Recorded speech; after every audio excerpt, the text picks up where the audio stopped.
Talha social media کے معزز دوستوں میں ہوں طلحہ تمام دیکھنے اور سننے والوں کو السلام علیکم ناظرین، آج ہم بات کرنے جا رہے ہیں کیلاش کی، جسے کیلاش حسیناؤں کی سرزمین بھی کہا جاتا ہے۔ آج ہم آپ کو کیلاش کے بارے میں دلچسپ حقائق اور ان کی رسموں اور کیلاشی لڑکیوں کے بارے میں آگاہ کریں گے۔ تو چلتے ہیں ویڈیو کی جانب۔ سب دوستوں سے گزارش ہے ویڈیو اینڈ تک دیکھیں۔ باجوڑ سے نکلتے ہوئے 11 بج چکے تھے جب ہم نے کیلاش کی طرف سفر کا آغاز کیا۔ پہاڑوں کے حصے اور دشوار گزار راستے ہمارے منتظر تھے۔ خان صاحب کے دعووں کے عین مطابق پولیس کا نظام دیگر صوبوں کے پولیس کے نظام سے بہت بہتر تھا۔ نہ کسی کو تنگ کیا جاتا ہے اور نہ ہر موڑ پہ رشوت خور پولیس کھڑی نظر آتی۔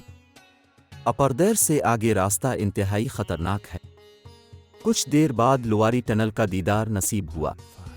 یہ ایسا عجوبہ ہے جس کا سنگ بنیاد آج سے 40 سال پہلے رکھا گیا تھا۔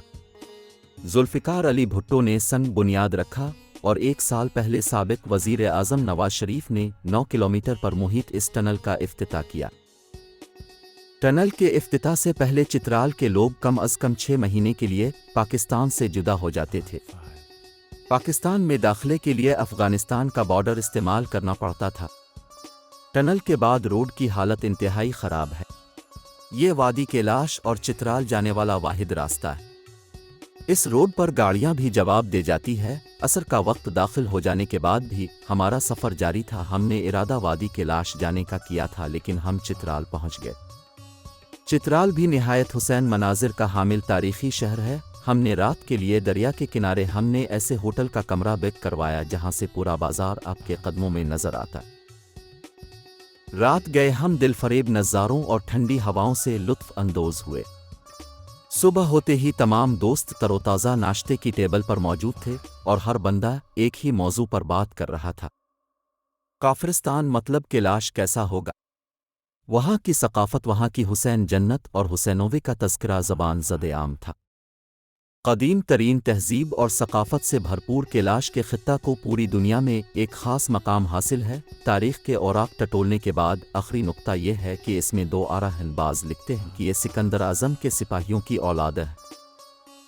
ایک اور رائے یہ ہے کہ یہ لوگ افغانستان کے ضلع نورستان سے اس وقت ہجرت کرنے پر مجبور ہوئے ہیں جب غازی امان اللہ خان نے نورستان پر حملہ آور ہوئے اور ان کو اسلام کے طرف دعوت دی۔ ان میں سے کچھ مسلمان ہو گئے جبکہ باقی قبیلے نے اس علاقے کے طرف ہجرت کر لی۔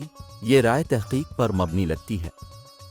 حقیقت جو بھی ہے، لیکن کیلاش قبیلے کے انہونے رسوم و رواج نے دنیا کو ورطہ حیرت میں ڈال رکھا ہے۔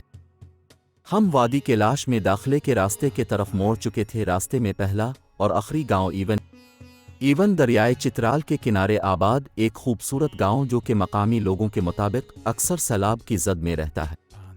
رسوں سے لٹکتے لکڑی کے پل پہ جیسے ہی ہماری گاڑی کا وزن پڑا تو تختوں سے بنا پل چڑھ کرنے لگا۔ ڈولتے پل کو جیسے ہی گاڑی نے کراس کیا تو دوسری جانب پولیس والوں نے خندہ پیشانی سے استقبال کیا، ان سے اپنی منزل کا راستہ معلوم کیا اور ایون کے کچے پکے راستوں سے گزرتے ہوئے بمبوریت کی طرف روانہ ہو گئے۔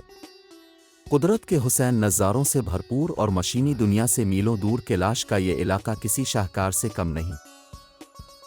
نیلے پانیوں، گہری سبز آنکھوں، اجلے چہروں کو اپنی آنکھوں اور دماغ کے میموری میں ہمیشہ کے لیے محفوظ کرنے کے لیے کم و بیش 20 گھنٹے کے انتہائی دشوار گزار اور مسلسل سفر کے بعد لاتعداد آرمی، FC، لیویز اور پولیس چیک پوسٹوں پہ اندراج کروانے اور ان پرخطر علاقوں سے ڈھلتے سورج کے سائے میں لواری ٹاپ کے پرخطر اور آسمان کو چھوتے برفانی پہاڑوں کی بلندیوں سے گزرتے ہوئے بالائے فخر پریوں کے اس دیس میں جا پہنچا جسے لوگ کافرستان کے نام سے جانتے ہیں۔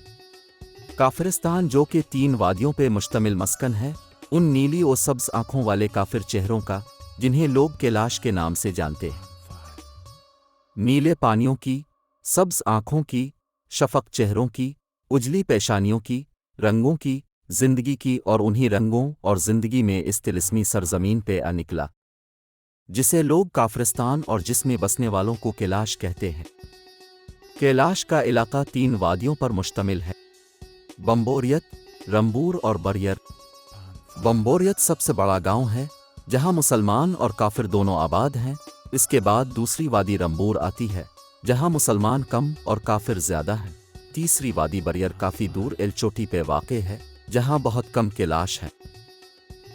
انتہائی مہمان نواز لوگ جو کہ اپنی غربت والی مشکل اور انتہائی سادہ طرز زندگی کے باوجود خوش اور مطمئن نظر آتے ہیں۔ سال میں ان کے کئی تہوار ہیں جنہیں یہ لوگ نہایت پابندی سے مناتے ہیں، ان میں سے چلم جوش جسے مقامی لوگ چلم جوشک بھی پکارتے ہیں، سب سے اہم اور خوبصورت ہوتا ہے، جس کو دیکھنے کے لیے نہ صرف پاکستان بلکہ پوری دنیا سے لوگ کیلاش کا سفر کرتے ہیں۔ موسم بہار کے آغاز سے پہلے ہی چلم جوش کی تیاریاں شروع ہو جاتی ہیں۔ تہوار کے آخری 3 دنوں میں جب تمام کیلاشی بمبوریت میں اکٹھے ہوتے ہیں اور جشن منایا جاتا ہے۔ دوسرا تہوار اچل ہے، یہ تہوار کیلاش میں گندم اور جو کی کٹائی کے موسم میں ہوتا ہے۔ ان دنوں میں خصوصی طور پر رقص اور کھانے پینے کی محافل کا انتظام کیا جاتا ہے۔ جبکہ ایک اور تہوار چاؤ ماؤس ہے۔ چاؤ ماؤس کیلاشی قبائل کا سب سے بڑا تہوار ہوتا ہے جو کہ نئے سال کی آمد کی خوشی میں منایا جاتا ہے۔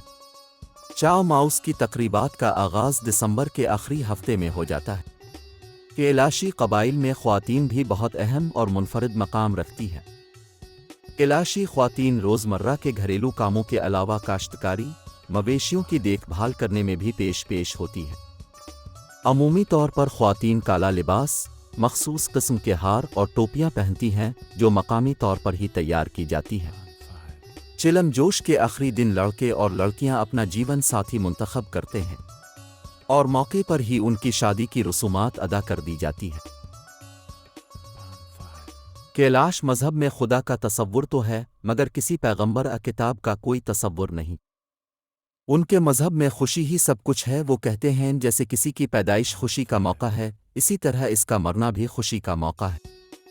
چنانچہ جب کوئی مرتا ہے تو ہزاروں کی تعداد میں مرد وزن جمع ہوتے ہیں۔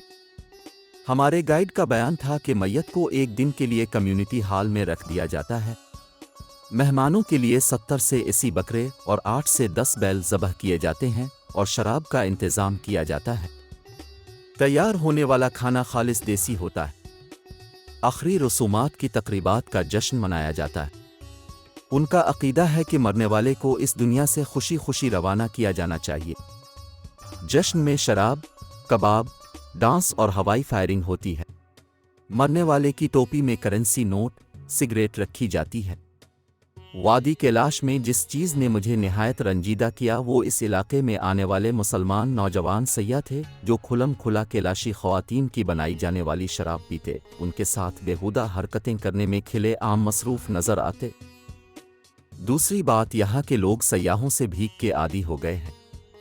ان سے بات کرنے کے لیے بھی آپ کو پیسے دینے پڑیں گے۔ ان کے بچے راہ چلتے آپ کو پیسے دو کے آوازوں سے تنگ کر دیں گے۔ محکمہ ثقافت اور سیاحت سے پرزور اپیل ہے کہ اس معاملے کے حل کے لیے سنجیدگی کے ساتھ سوچیں اور کوئی راہ نکالیں۔ کیلاش میں کئی گھنٹے گزارنے اور گھوم پھرنے کے بعد ہمارا یہ سفر رات 11 بجے باجوڑ پہنچ کر ختم ہوا۔ اب بھی قدرت کے حسین نظارے دیکھنے ہیں تو کیلاش ضرور جائیں۔